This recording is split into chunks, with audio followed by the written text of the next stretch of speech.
வண்டியூர் மாரியம்மன் திருக்கோயில் உலக புகழ்பெற்ற மீனாட்சி அம்மன் கோவிலில் இருந்து சுமார் 3 கிலோமீட்டர் தொலைவில் வைகை ஆற்றங்கரையில் அமைந்துள்ள வண்டியூர் மாரியம்மன் கோவில் பழமையான கோவில்களில் ஒன்றாகும்.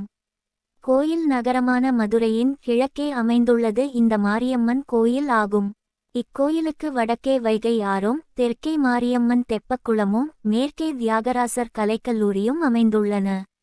வண்டியூர் தெப்பக்குளம் உருவாவதற்கு சுமார் 800 ஆண்டுகளுக்கு முன்பிருந்தே இக்கோவில் அமைந்துள்ளதாக வரலாறு கூறுகிறது. மதுரையில் எந்த ஒரு பெரிய கோவில் திருவிழா துவங்கினாலும் இந்த வண்டியூர் மாரியம்மனுக்கு முதல் பூஜை நடத்தப்படுவது வழக்கம். முற்காலத்தில் மன்னர்கள் போருக்கு புறப்படுவதற்கு முன்பு இங்கு வந்து வழிபட்டு சென்றனர். பருவமழை பொய்த்து வறட்சி பரவிய பொழுது பக்தர்கள் மழைக்காக இவளை நாடி வந்து பூஜித்தனர். மக்களுக்கு மழையை அருளியதால் அவள் மழையின் தெய்வமான மாரியம்மனாக கொண்டாடப்பட்டாள்.